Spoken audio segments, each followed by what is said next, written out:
Hello friends and fans of the Frosty Nut, and welcome to another educational video. And here you can see the lovely A111 Rowsfire unit, radio and audio unit in front of me, and it finally arrived. Thank you Rowsfire for sending me this for review and testing, and I've come across the good and the bad with it, and also a reason why you need to now go to the Rowsfire app for using your Rowsfire products instead of using Mobiflight. For Mobiflight will still be fine for a lot of other things, including SL3 simulation hardware, but for Rowsfire hardware you're better off now to switch over from Mobiflight to Rowsfire for the majority of it, because it is improving. And I will show you how to get these units all up and working with Rowsfire. All your Rowsfire stuff, I'll show you how to do it. It's a very simple process. I've already got most of my other stuff set. This one we're gonna do. I've already done it once or twice. I've set it back to Mobiflight. Now you can go backwards and forwards. You can go backwards and forwards as long as you do the right steps. Now, what do I tell you guys all the time whenever you get a brand new product? The first thing you need to do is back up the configuration from the module. I always tell you to do this. Regardless, you might be able to get the backup still from Rowsfire. You can always get a replacement. However, for your sake and peace of mind, so you don't have hassles, you go to your modules, you bring up the module. What do I say to you? If you've got multiple modules there, you highlight the one that you want. So this is highlighted, and you just go on save, and you will choose to save this MFMC file wherever you save your module configurations. In my case, it's the Mobiflight profiles, Rowsfire modules, and there's my module configuration files, okay, for the units I have. The 107, the 109, the 111, the 112, the 113. I also have the 105 for comparison, but I haven't got the MFC file here because it's not really needed at the moment. But that's what you do. Always back it up. And I'll tell you, with good reason, because when this unit first arrived and I tested it, everything seemed fine. So I thought, okay, I'll deal with that in the morning. It was night time when I unboxed it, opened it up, threw it on very briefly for a bit of a quick test, and I said I'll leave that till the morning. Come the morning, I went to fire it up and it wouldn't work. I don't know what happened. It just refused to work. None of the buttons were reacting or responding with Rowsfire, with the testing app. I ran the test, and as the lights are doing now, they're flashing through, but that wasn't happening. Nothing was happening on the thing itself, on the unit. I could not understand what was going on. I pushed the button, I checked it through, I checked the encoders, they weren't registering or anything, even when I had it in the run position. As they are now, they are detecting and all of that, but they weren't detecting or anything in the run position.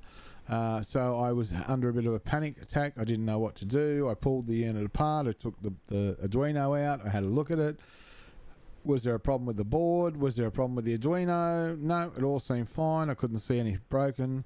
Plugged it all back in, put it all back together. Still the same response. Nothing was working. Sent Jerry a message at Rowsfire. Said, mate, the unit is broken. Can you send me another one? I'd like to send this one back. And then I had a thought to myself. I thought the one thing I haven't done is reflash the software. Reflash the firmware, on the module. So I did that. I went back to the modules, and at this stage it was just showing that compatible. It wasn't showing the Rowsfire thing, it was showing that compatible thing, which I'm sure we've all come across. So I thought, okay, I just went update the firmware, and then it came back to this, and then I just made sure that I was getting the right configuration. So I went open and loaded in the correct configuration that I'd saved earlier. For the A111, I loaded that one back in. Bob's your uncle. She worked again perfectly. So it absolutely worked perfectly. Now, there are some flaws with this unit. Rowsfire, please take note. You need to resolve these issues. Obviously, they're going to be resolved with a lot of the software side of it will be resolved with the Rowsfire app. However, some hardware issues here should have been addressed and should have been dealt with in the initial thing. Now, as for the unit itself, it's beautiful, it's nice, it's designed well, the USB is on the bottom, it looks great, it's stylish, it colours nice, and you know, for all intents and purposes, we now have an RMP, usable RMP and radio. The encoder is much more solid than what was on the 105. This is a much better encoder. It works better, it doesn't stick, it's not loose, it doesn't wobble. The buttons themselves are very nice, all of the functions are nice, and that is pretty much the RMP, except one issue on the RMP, the power switch. That's a 3-position switch. It's supposed to be a 2-position switch. Off and on, not a 3-position switch as it is there. It's supposed to be just a 2-position switch. Rowsfire, please correct that, okay? And on the audio panel, the switch that goes internal and rad, you've got a 2-position here, and that should be a 3-position switch. It should have rad, center off, and internal. So that needs to be a 3. That needs to be a 2. Those 2 switches need to be swapped around. Please correct. Okay, now let's come down to the audio panel and consider what we're going to talk about here. The thing that I really was disappointed with, and I really wish Rowsfire had have looked at this and examined it better, but these buttons here do not have the labels that they are supposed to have on them. The labels, attention, whatever it is here. There's a little label on the bottom of these, and it is not there. So, like if you're using the Phoenix, for example, and you're using the internal, cabin crew or whatever, and they ring that little attention light to get your attention, and then you'd push the button to answer them. That is not there. These labels need to be re-engraved, and they need to have the LEDs underneath them as well, because I think they're orange LEDs underneath there, but those words are missing, and that is something, a quality item, that really Rowsfire, you need to do that, because it is a thing about these audio panels that is necessary, absolutely 100% necessary, to have those inscriptions on the bottom. As for these knobs, now look, these are a big improvement over the 105 as well. They do not go all the way around and round like they did on the 105. They actually go full volume and then off. So full volume and off. Now they're not pull up like on the real units. They are just a push down to turn them on. All push down and turn on, and all the volume controls go from full left. You can't rotate it round and round, full left to full up. So you know, at least, unlike the 105 unit, when you would set in the sim, you would not know if it was full volume or what it is. This you will know if it's full volume or not full volume. The rest of the switches and buttons work fine, but the features of the radio unit itself really don't shine through until you switch over to the Rowsfire app, as I found out. So I'm going to plug this back in. Alright, that is now plugged back in, and of course I was trying to address the other issues too, of the display power and the backlighting and everything with Mobiflight, and it became a bit of a problem because the backlighting would not go off and it would stay on, and flick the power switch here and the display would not go off as it does in the sim. So I was working on adjusting the Mobiflight config for this when I decided, thanks to one of my subscribers and also a firm Rowsfire customer, Chester, who lives in Western Australia, he suggested to me to use the Rowsfire app, give it a go, because it actually does make a big improvement. Now, technically, as a Rowsfire supporter and a Rowsfire techie, I should be using the Rowsfire app, but I'm very used to Mobiflight, and Mobiflight is my go-to. I know how to use Mobiflight. I know how to do this and how to do that. Now, that's not to say that Rowsfire will phase out the Mobiflight straight away, but they may phase it out over the course of time. So, because the Rowsfire app is improving. All right, but let's say you've got your A111 or your Rowsfire item, whatever it is, you plugged it in, fire up Mobiflight, back up that module configuration because that will be needed for later on. Okay, now you want to jump out of Mobiflight, just forget about Mobiflight. I've got the sim loading up here altogether. So while that's loading up, what I can do is I'm going to fire up the Rowsfire app. Now, it's important that you don't have Mobiflight running when you do this. All right. Now, I've already set up some items in my A112 and the A113 already set for Rowsfire. But I'm going to show you now how to actually identify, upload, and configure each of your Rowsfire units to work with the Rowsfire app and why you should. Because all of the features will work a lot nicer. So just bear with me a minute.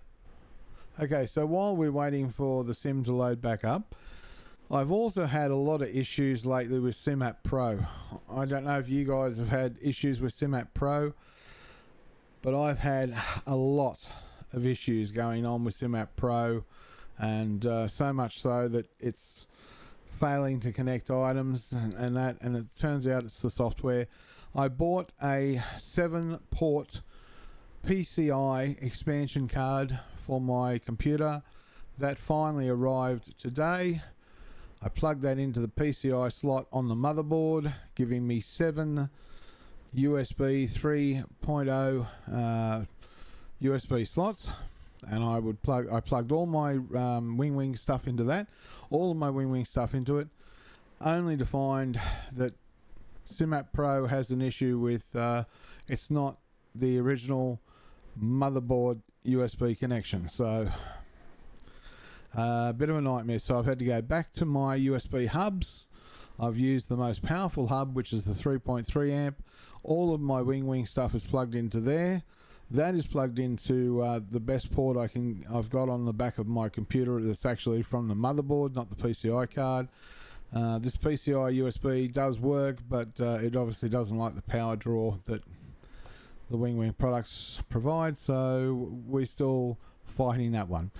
Anyway, going back to this, now, I do have my Wing stuff working, by the way, now. Okay, so now with our Rowsfire app, very simple.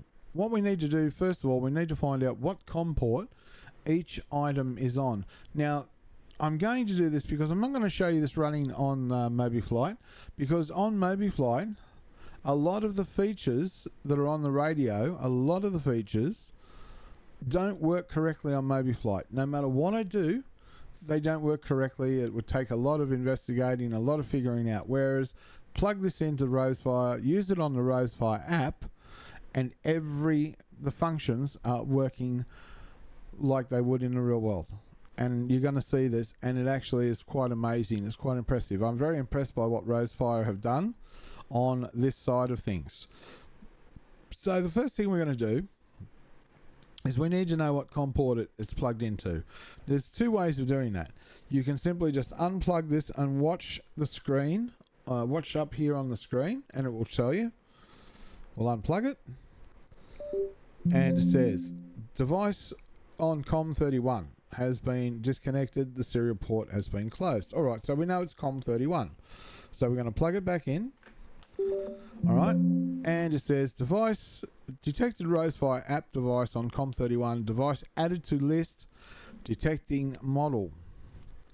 So you might think, oh great, it's all plugged in, working. No, it's, well, yes and no, but the firmware hasn't been applied yet. So now you've got it plugged in, you know what COM port it's on. Okay, now comes the next step. All right, so what you do is you go over to upload firmware. You check that you've got the COM port for the device you're going to flash. So if you've got 2 or 3 devices plugged in, make sure you got this COM port selected to the correct item. So this case, it is COM31. We know it's COM31. We've identified that. So now we're just going to leave it and open. Click on open. Now the COM port is open. It's ready for communication. So what we need to do is we choose our product model from the drop down list. In this case, the A111. And we have that there. Now we go to upload. And it will come up with starting WASM check, making sure that this is all correct. And we just go OK. Now it's probing the board, finding out what it is. It says detected Arduino Mega 2560, upload settings, and so on. We don't need to worry about any of that. We just go OK. Green bar goes across the screen and it says it's done. Now, if we were doing more devices other than the one at the time, we could go continue uploading because we're going to be uploading to different devices. But in this case, we've just done the one device, so we can go no. And now we make sure that because that's now closed, if we went yes, that'd stay open, but it's now closed. Open means we would open it again. So it's now closed, it's done. Now if we go over to settings, make sure that you can have auto run on if you want to, and automatically minimize after run. You can have yes or no. I choose no because I want to see it on the screen for while I'm getting it set up. So go over to multi-dev. This is the tab which will tell you everything you need to do. So here we are, COM31. Device is not showing, but it says enabled. Now, what we do is we shut down Rowsfire App, and then we just load it again. That's all we do. Just load it up again. Alright, detected. 1 Rowsfire App device at startup, COM31 A111. Devices have been added to the list. Please enable and start them. So you just go OK. And you come across to multi-dev. Now, this is where you got to enable. Now, it says enabled, but you want to change that to enabled running. Now you'll see the device starts to come to life.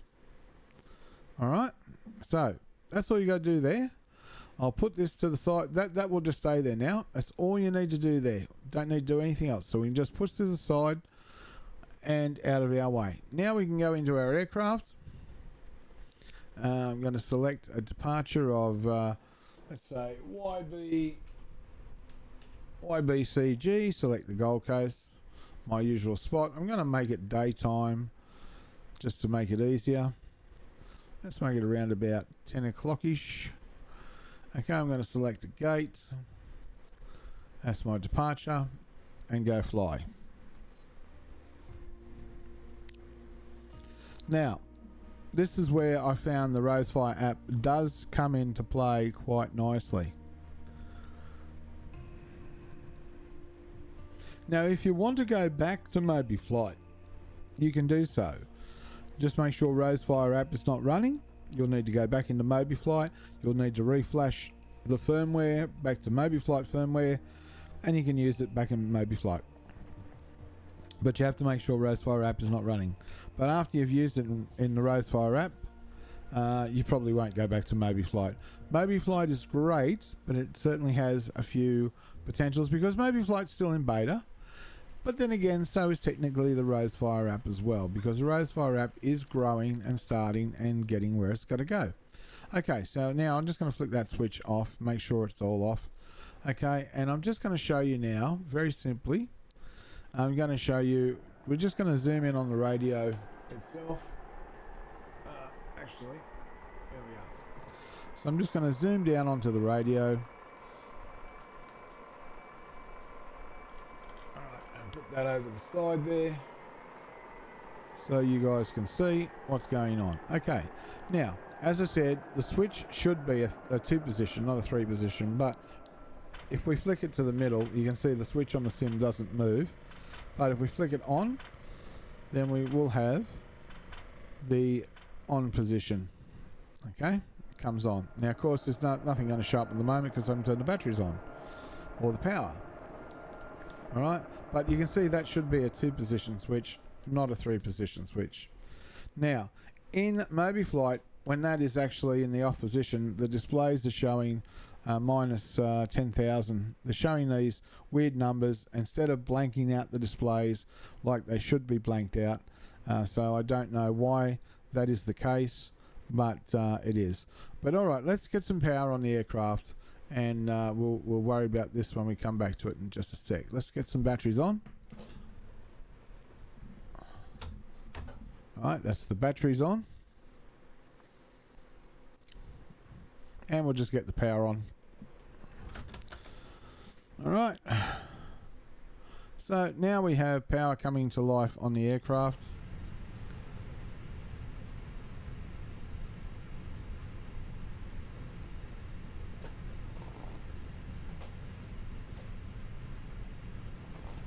And I'll just let that fire up for a minute.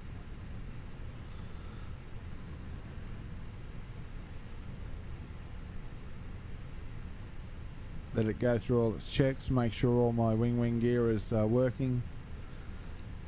And one of my MCDUs still hasn't come back on, the screen hasn't come back on, something I still got to look at.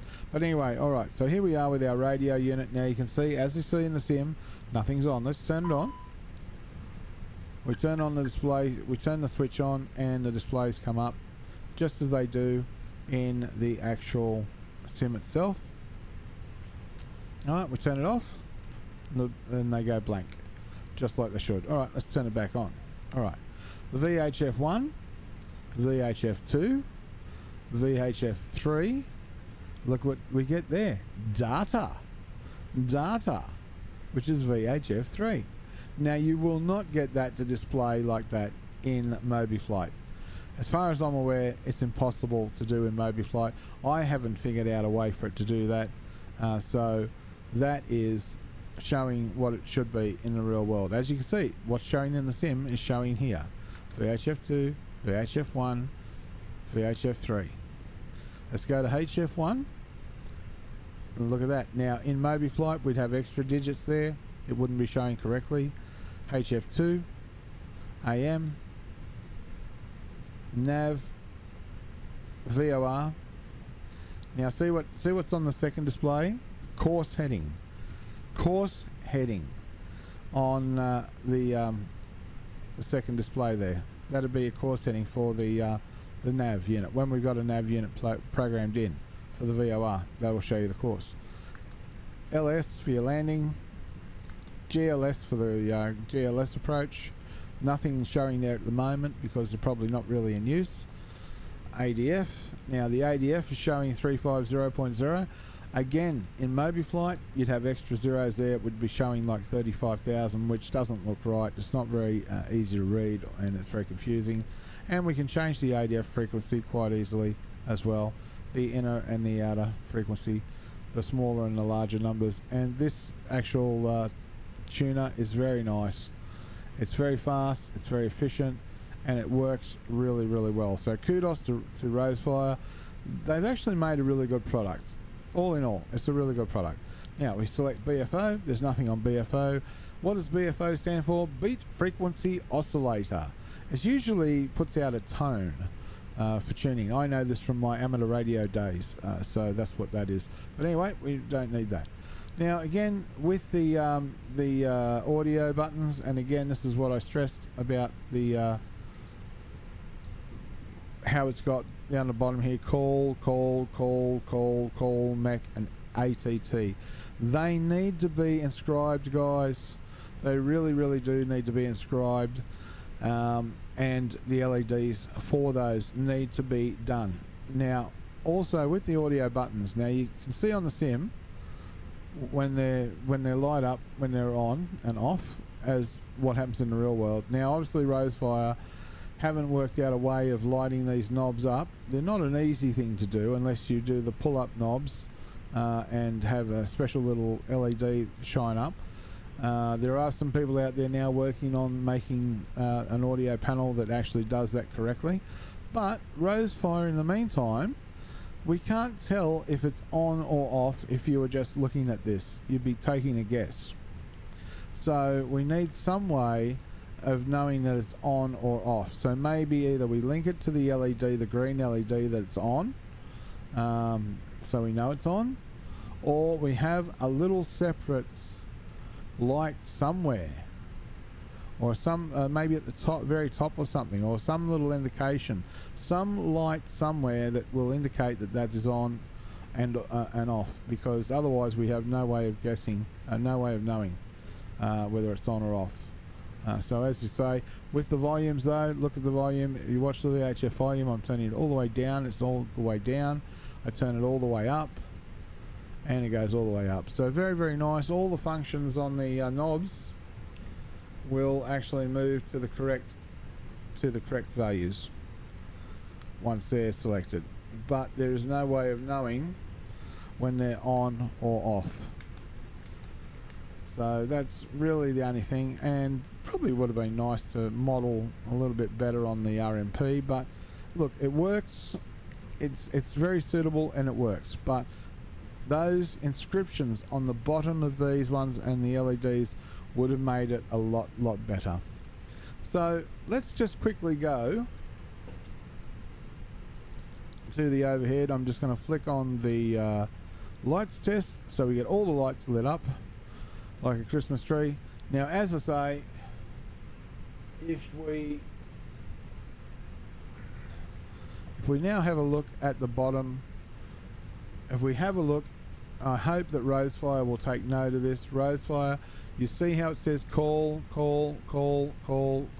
mech, ATT.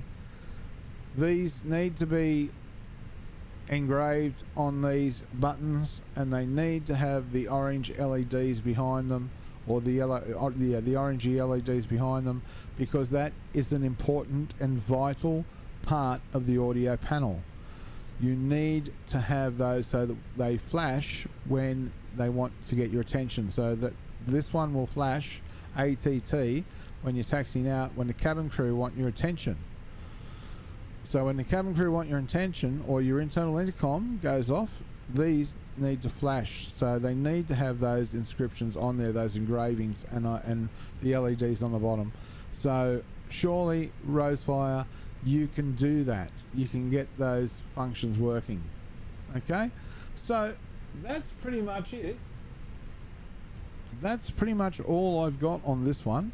We'll just turn that lights test back off. But you can see that up in the overhead, it'll say on the RMP up here, which is on VHF3, you'll see it says data as well, 118. So, you know, I think that's really, it says it all. So it's very, very easy to get your units working with the Rowsfire app. It's also extremely easy to make sure that they work. But Rowsfire, you need to change those two switches. This needs to be a 3, this needs to be a 2, okay? And you need to have those inscriptions. If we can't get the lighting on the knobs, at least get those inscriptions down the bottom here, get them done, and get the orange LEDs behind there, because that is a vital part of the audio panel. So, an overall opinion of the Rowsfire audio panel, radio panel, RMP panel. Worth it? Actually, yes. I still think it's worth it. For the money, it's definitely worth it. But use it with the Rowsfire app to get the best out of it. And as I said, you can actually just, you know, look, the frequency changes are just really nice. The encoder that they've used, they're finally using something that must be better quality, because the one in the A105, I hate to say it, but it was absolute garbage. But everything works nicely. I like the way the buttons work. I like the functions. Even the arrow for selecting backwards and forwards is actually better. The arrow lights up. We go to VHF1. So the arrow backlight lights up, and you know, it's very nice, very quick and easy transfer. And you can see that the rotation of the and it doesn't go round and round in circles, so it actually stops at 118, and then you have to go the other way. I think that's like in real world. And then you get to 136, and you got to go back, and then the inner one, and it's not catching. They're not sticking or catching like they were on the previous unit. So it's a very nice unit. So final opinion from me, it's a 8 out of 10. I give it an 8 out of 10. It would have been a 10 out of 10 had they just got, or a 9 out of 10 if they'd just done the inscriptions on the audio panel and made them with the correct lights underneath there as well.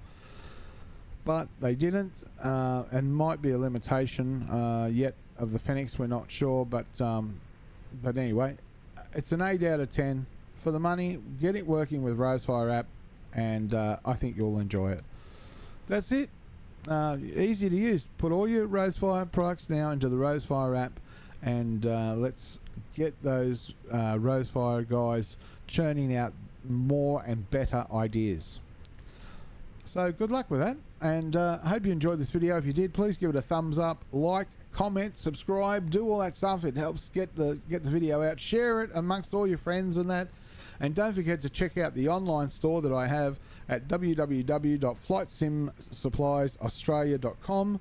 If you're requiring a MIP or some other stuff, 3D printed, laser engraving, then go and check out my online shop. It's growing all the time. If there's something you need, I can make it for you. But yeah, go to my online shop, www.flightsimsuppliesaustralia, one word, flightsimsuppliesaustralia.com, and go and check it out. Thanks guys, stay frosty, catch you next time.